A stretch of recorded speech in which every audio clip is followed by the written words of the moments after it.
The hype train for Tears of a Kingdom is in full swing. Here I'm going to list the top 10 gameplay features that I would love to see in this upcoming sequel to Breath of the Wild. Please remember to like, subscribe, and share for more content, and leave your thoughts in the comment section below. Without further ado, let's start. Number 10, a magic gauge. In the trailer, Link has some vials of a green fluid on his hip, where Sheikah's slate used to be. It would make sense that they bring back a magic gauge system, as Tears of the Kingdom seems to focus on Zonai magic as much as Breath of the Wild focused on Sheikah technology. Perhaps you start with one vial, but you could collect up to 8 to increase your magic gauge by up to 8 times its original amount. As for how it will replenish, I'm thinking that it will replenish over time, with it taking 2 minutes for each vial to refill. Perhaps the green hand will be used to cast spells and magic. That would prevent players from cheesing the heck out of the game with a phase jump, reverse potion, and other hand abilities in a way similar to but different from the champion abilities and Sheikah Slate abilities having their own individual cooldowns.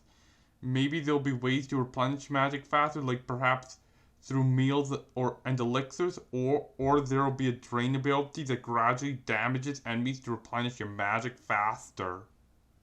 Number 9. Fixing the durability system. One feature that they find annoying in Breath of the Wild is the durability system. It's so irritating when Link's weapons break with little warning. What I do to remedy this is perhaps in the menu you can see the durability of each weapon and possibly the durability ratings are higher, so you don't end up without a weapon more or often, and so that you don't end up without one at all. I probably have a first weapon you gain of a certain category have infinite durability, so you can always use that, but it will be weaker than weapons with finite durability in order to prevent over reliance. Or we could completely get rid of durability, and that would encourage resource management better, as you will have to sell/drop your weapons eventually. Of course, weapons like the Master Sword can't be rid, and will get rid of the next strongest weapon of their category when you get them. Yeah, I know Link starts with the Master Sword, but I think there'll be a main quest to repair the Blade of Evil's Bane. Number 8. Fixing climbing. I feel like climbing, while it allows Link to go to crazy new locations, it also trivializes a lot of the travel from place to place. They could perhaps make climbing take more stamina, so it's not always a viable option to get up, or perhaps limit the amount of surfaces Link can climb, because while a rough rock wall may be climbed, I'm not one who's inclined to believe that a human being or highly can climb up a wall of smooth ice. If they are going to have massive temples, controlling where Link can climb seems like a logical anti-cheese step. But a game with as much freedom as Breath of the Wild, or more likely than not Tears of the Kingdom, life always finds a way, and by life I mean speedruns, and I mean the Zonai clearly don't have a anti-climbing tech that the Sheikah seem to have added to their shrines and divine beasts. Number 7. Dungeon Order. One thing I liked about Breath of the Wild is that it lets you challenge the 4 divine beasts in any order, or if you're skilled enough to not need the champion's gifts to take on the 4 blights and a Calamity Ganon that starts at full health, you could complete the tutorial on the Great Plateau and make a beeline right for Calamity Ganon. However, I'm thinking that the final main dungeon will be locked off by something that requires taking on the 7 other main dungeons first. And I think that for the first 7, you'll be able to challenge them in any order. To counter that, I'm thinking Nintendo could have the remaining dungeons difficulties increase with each dungeon you complete. Enemies become stronger and more plentiful as the dungeon's local boss's health, attack strats, and AI become higher if you save them for last. Number 6. Underground/underwater travel. One thing that I feel like Breath of the Wild was lacking was going underground.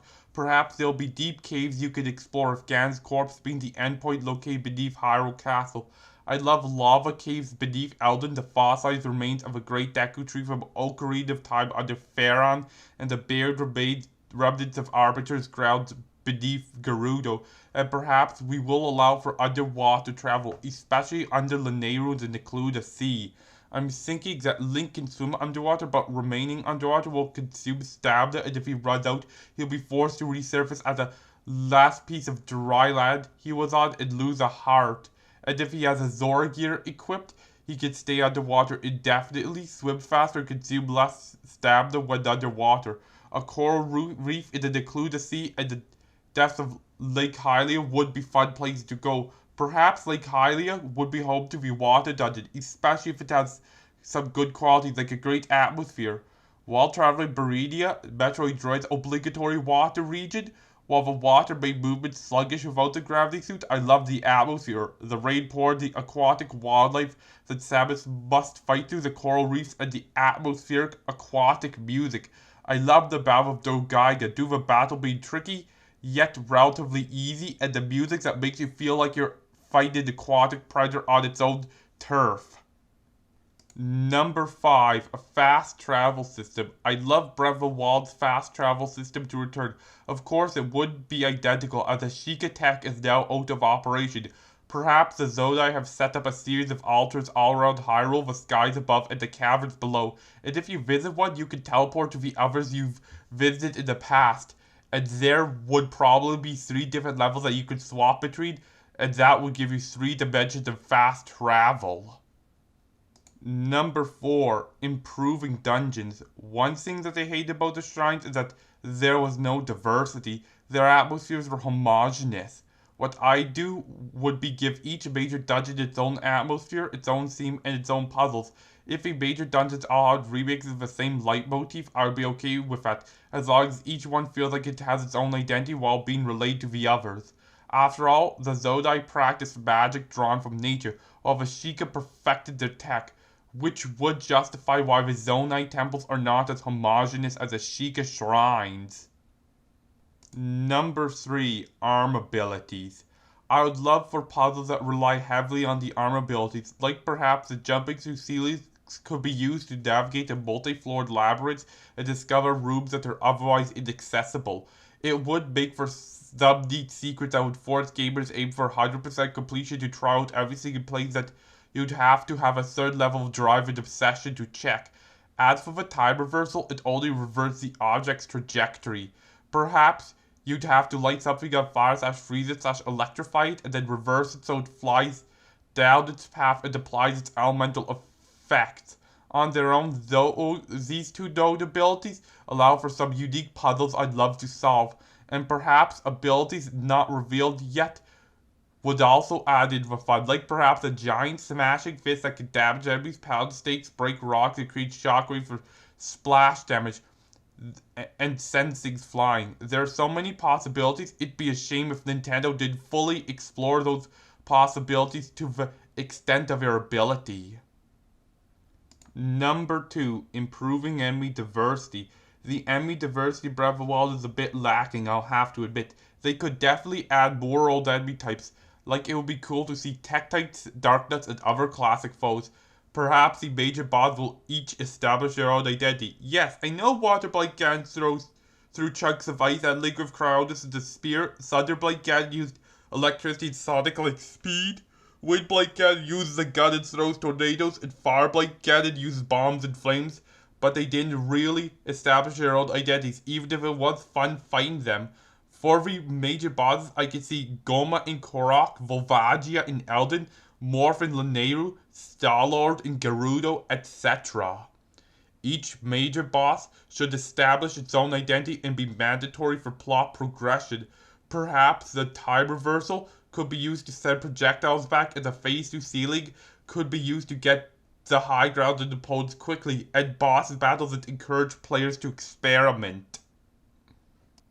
Number 1, freedom. As harsh as it might seem on Breath of the Wild, I don't hate it. In fact, if I did, why would I spend 500 hours or almost 3 whole weeks worth of time on it?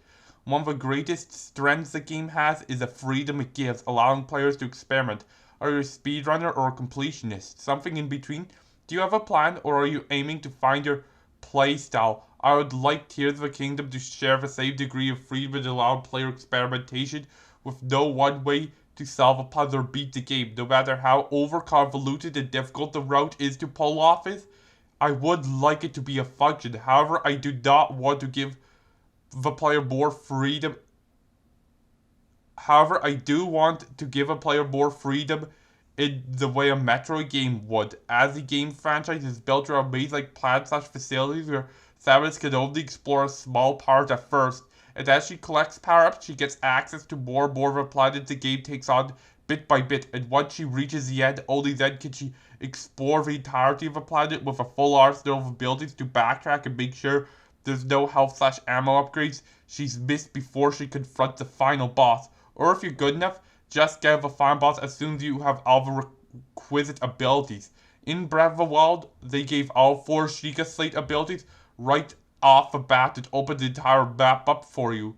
With Tears of the Kingdom, I could see the hand abilities being only unlocked partway through each major dungeon, and they are all needed to traverse the final dungeon. Like I mentioned earlier, I would love for the 7 main dungeons, exclude the final dungeon, to be completable in any order, depending on how many hand abilities you have. Each one will have stuff you can only grab if it's your 2nd, 3rd, even 7th dungeon on your run. And that concludes the top 10 gameplay features that need be in Tears of the Kingdom. Remember to like, subscribe, and share for more content, and leave your thoughts in the comment section below. What would you like to see in this upcoming game, and why? And what are your thoughts on what I've discussed in this video? Anyways, Tyson out.